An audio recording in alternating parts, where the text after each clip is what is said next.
bad boys keeping me stronger.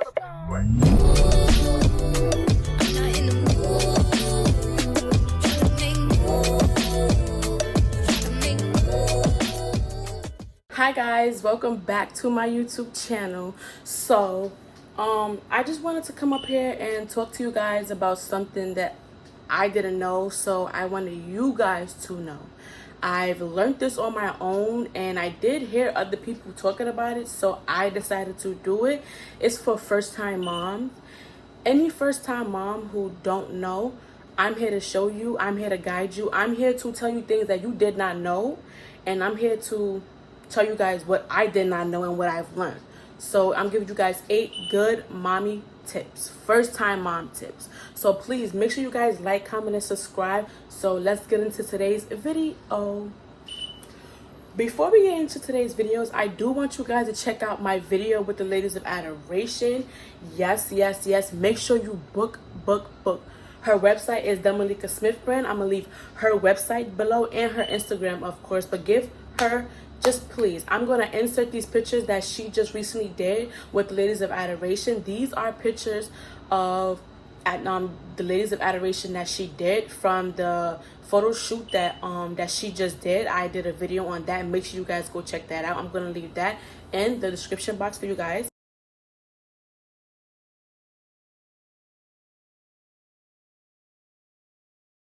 These are some pictures that she had did.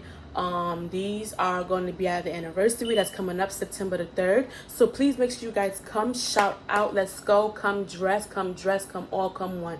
Food will be served, everything. I'm also going to link that in the description box. But without further ado, let's get into today's video. So I have wrote 8 questions down in my notes. Well, not questions, but topics down in my notes that I wanted to talk to you guys about. This is something that nobody really talk about. This is something that people don't tell you being a first-time mom, because they want you to experience on your own, or that you never experienced this, or they never experienced this, or somebody never told them. So I'm here to tell you, I'm here to be that person. I'm here to give all the mothers a welcome, a shout out, love, caring, support. I'm here to tell you guys and teach you guys everything. So the first thing is swollen feet. Women, ladies, you're gonna have bad swollen feet, especially when you're standing up and when you're walking. I didn't really have it that bad when I was pregnant with my daughter. I started getting it when I was 6 months pregnant. I used to sit in a regular chair and my feet used to get swollen and fat, really huge and red, and they used to hurt when I walked. So I would have to sit in a chair. I would have to sit in a chair and put my feet up until the swelling goes down, or sometimes I would rub my feet so the swelling could go down. So or you can just take a nap, but make sure you put your feet up so it won't like swell as much, because after a while the swelling starts to hurt and then your feet start to throb. So when that happens, just do that. The next thing is heartburn. Ladies, heartburn. It's heartburn and headaches.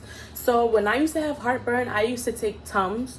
You could take Tums. My doctor never told me I couldn't take it, but I was taking them anyway. One Tum didn't work. I had to take 2 or 3, and let me tell you, them things was disgusting. I was gagging, but it did help me. So Tums did help me with my heartburn and ice. I used to eat ice. I used to always get heartburn when I wake up and before I wake up. So I used to always eat ice, or I used to you taste the Tums, but not taste the Tums. I used to always eat 2 to 3 Tums, but when I didn't feel like wanting to eat that nasty stuff, I ate ice. I ate like a whole cup of ice. I didn't really finish the whole cup of ice for my heartburn to finish, but I did eat ice. And for the headaches, so the doctors won't recommend you to take any like type of drugs wise, like pills wise.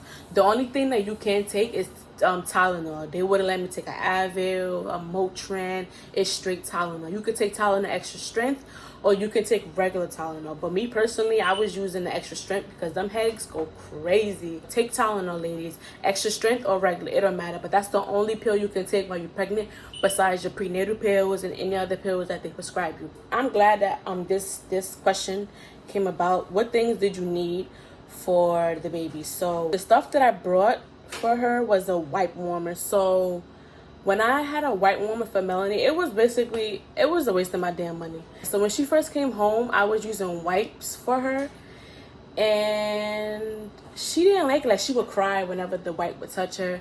So I decided, all right, let me get a wipe warmer. I seen it, I got it. I never used it. Like, I only had it for like a month, and then after a month I stopped using it, and I just threw it in the garbage because it was pointless. It was a waste of money. Like, I didn't need a wipe warmer. It was this thing that I brought that I thought that would be easier for me because I did see it on TikTok, but it was a waste of my money. I was paid like $100 for it, I think, and it was a waste of my money. It's called Baby Breezer Bottle Maker. I'm gonna show you guys the picture of that. Let me tell y'all, I brought it. It was, first of all, it was complicated to use. I didn't know what to use. The instructions, I think it came with instructions. I don't know, but when it came with instructions, I didn't know. I didn't even know how to use it. It was complicated. I never used it. It was just sitting there collecting dust. The only thing that I had that did work was the bottle warmer. The bottle warmer saved my life. Like, I could just put some water in there. After I put the water in there, put the bottle in there, and pour the powder in there whenever my daughter was hungry. But the bottle warmer was the only thing that I brought that helped me, that I actually needed. Baby headbands. Baby headbands. All right, so let me give y'all a little history on that. So I wasn't really a big fan of headbands with my daughter because I heard the skinny ones with the bands, like when you put it around your hair, it eats their hair. Like, it eats from here to the back. So my daughter never really had headbands on. If she did have headbands on, I gave her the wide thick headbands, the ones that wouldn't really eat her hair. But she wasn't really wearing headbands like that because my daughter had too much hair to the point that when I did put the headband on her head, it would slip right off. She had too much hair. But the headbands, the thin ones with the band, I never really allowed her to wear. And when people did buy me them, I threw it right in the garbage because I was not letting her eat my daughter's hair. My daughter was born with a head full of hair, and I was not letting all that hair go to waste. I love kids with hair. I love daughters, sons with hair because I love doing hair. So when I seen it, I was like, yes, like, I could finally do it. Them thin headbands, I won't recommend them because they eat the baby's hair, and that's why they don't really be having, well, other people babies, I don't know why they don't, but most daughters or most girls, when mothers and parents do put bands around their headband, around their head, and did a thin bands, it eats their hair up because it's so tight, and they don't have no circulation, so it eats it all up. But my daughter never had one of those. Every time I seen one around the house, I threw it right in the garbage because I didn't want nobody to put that on her head. Like, I feel like that's just pointless. She got good hair. Well, I'm gonna let my daughter good hair go to waste. Shit in me. Number 4, being up all night, every night. So, having a newborn, it's not hard. I just feel like that when my daughter was born, the first month was fine. She would take her regular naps. She would sleep during the day. She would sleep during the night. She'll wake up, like every 3 hours, every 4 hours for a bottle, but that was normal. But it was when she used to sleep all day and be up all night, and I used to be up with her every night. I'm talking about, she used to wake up, I think she used to go to sleep at like 3 and wake up at like 8 or 9 and be up all night. She wouldn't go to sleep until the sun rose. It was like 8:30. One time I was up with her till like 9:30. It was so crazy. So what I did was I kind of switched her sleeping schedule because when babies are born, they don't know the difference between night and day. So I trained her with that. I used to get for like little baby naps in the middle of the day, like probably like 30-minute nap, and I used to wake her up. So she used to have like 2 naps a day or 3 naps a day, but I used to make them short. I used to cut them real short. So I used to give her a bath, and then nighttime she used to be gone. She used to wake up at like, she never used to wake up at 8. She used to wake up late. I think I used to put her to sleep at like 10 or 9, and she used to wake up at like 8, and then she used to go right back to sleep at 9, and then she used to wake up again at 12 or 12:30 or 1. But she used to sleep late. I mean, till this day she still do sleep late. Sometimes it depends on the day. All right, so postpartum depression. So a lot of women go through postpartum depression differently. Did I go through postpartum depression? I did. I went through postpartum depression. I wouldn't say like right after she was born. I would say like a couple of months after she was born. So Yeah, it was like right after she was born. Like a lot of women, when they go through postpartum depression, their hair fall out, they get bald spots, or they really be like depressed. It's because of their body, and they don't think that their body gonna snap back right, or they have saggy stomachs, or the stress marks, and you know, like the breast be full of milk and stuff like that. So it's a lot of like things that a pregnant woman go through that I feel like men won't understand. I feel like men will never understand because they wasn't the ones carrying the baby. You get what I'm saying? Like, it's hard. It's hard with being depressed and then being a mom and then trying to recover yourself up. It's hard. Like, it's not easy. Like, it's really not easy. So I feel like that's why a lot of women be depressed during their pregnancy. Me on the other hand, I was depressed because I was like, damn, like, my brother just died when my daughter was born, and then it was like I had to deal with Melanie and then my body, and then I got surgery, so it was so much going on and I was just depressed. I feel like I was depressed for Melanie, I think when she was 2 months to like 8 months or 9 months, I think. Yeah, it was a long time. It was a process.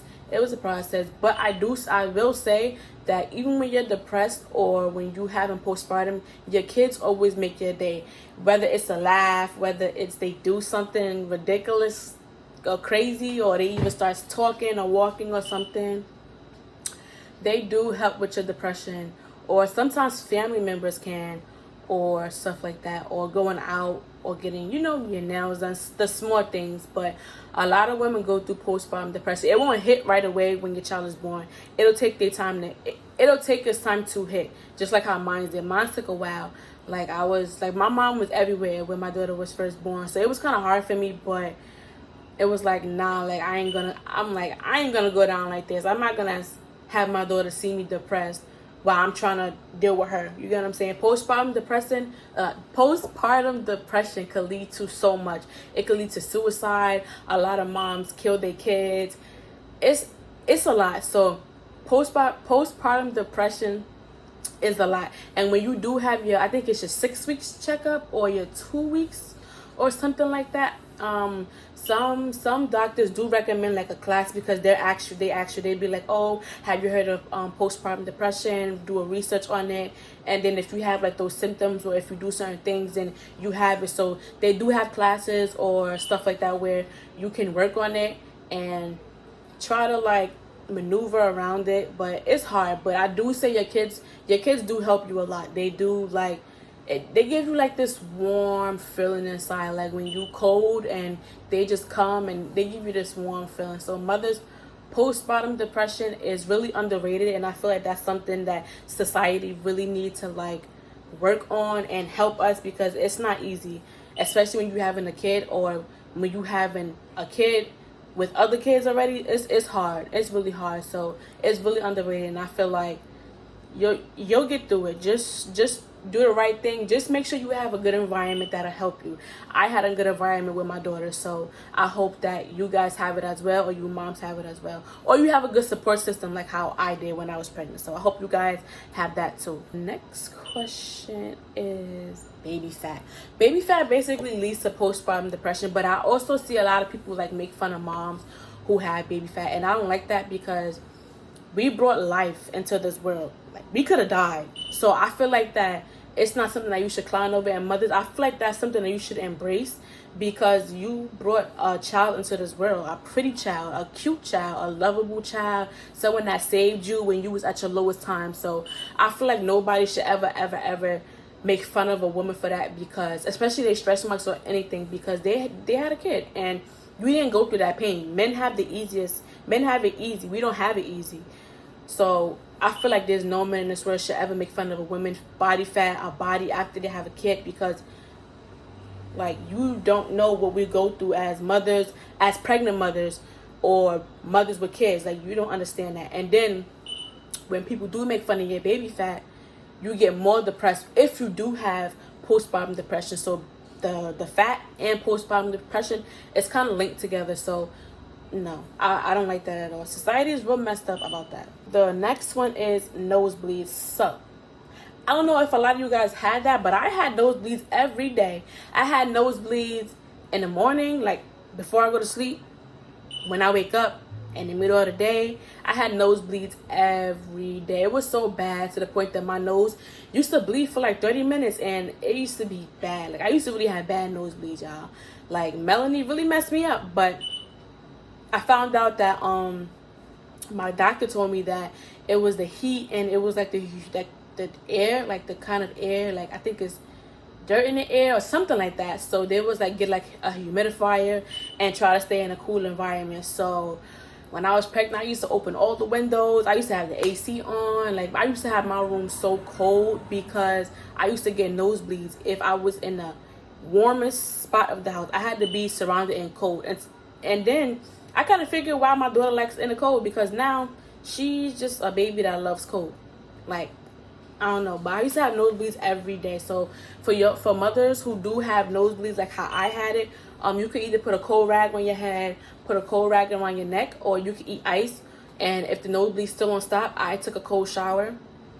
I will also, like, after I took a cold shower, I will sit out and like open the windows. Like, if it's during winter time, I will open the windows and just sit there and just wait for it to stop. And if it do get worse, go to the hospital, because after a while, when your nose keep on bleeding, you get lightheaded. So I would drink water and stuff like that. But I used to get nosebleeds every day. Like, in the beginning of my pregnancy, no. But I would say, like, during my second trimester, I used to get nosebleeds every day. Those are the tips for if you guys do get nosebleeds, like how I did, because mine was unbearable. Mine was ridiculous. It was crazy. And the last one is doctor's appointments. So I hated doctor's appointments so much, but I loved it. Like, I love going there because I get to see my child. I get to hear the heartbeat. I get to, just like every time when they feel her, she'll kick. I like the type of stuff. But the part I did not like was when I used to have my every week checkup, and they used to like put this scope inside me. I used to hate it. It made me cry. Like, it hurted so bad.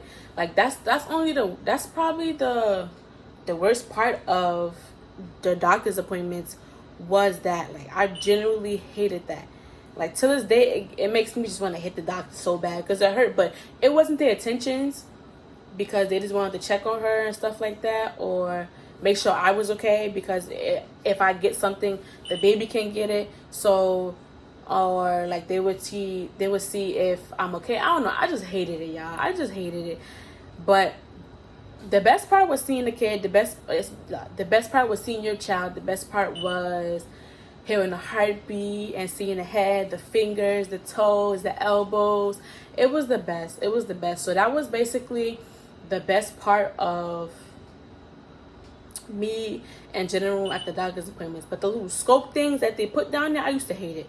Like, I used to cry every time they used to put that down there. I used to cry so bad, because what was the reason? Like, why you had to hurt me like that? But other than that, I feel like it was okay. Like, it was okay. I had a smooth pregnancy. I ain't had one of the pregnancies where I threw up everywhere and was faint. I had an easy pregnancy. I think because I was home majority of the time. So if something did happen, I'd be home. But nothing really happened. Everything was home. These was my 8 tips that I wanted to give you mothers about, because this stuff is underrated. This is the stuff that nobody ever tells you. This is the stuff that I was never told. This was the stuff that I had to learn on my own as a mother. This is the stuff that I had to help myself with, and my family had to help me with, even when they didn't know. So this is the stuff that I feel like you mothers should know, because I personally didn't know. I had to learn this stuff on my own. And I feel like as society, as as mothers, as sisters, cousins, and everything, I feel like that's something that people should tell us, so we will know what to expect. So I'm here to show you guys and teach you guys that if you don't know, always click on this video. So thank you guys for watching so much. Make sure you guys like, comment, and subscribe. And once again, please make sure you guys check out my video. It's for the Ladies of Adoration and with the Malika Smith brand. The link will be in the description box, plus her Instagram. So if you guys want a photo shoot, flyer done, video shoot, anything you want, you can book her, and make sure you guys click the comment. She travels, you guys can travel, and once again, her prices are affordable and immaculate. So please, please, please make sure you guys hit her up. Hit her in a DM, email her, do whatever you want. She'll definitely get back to you. So thank you guys.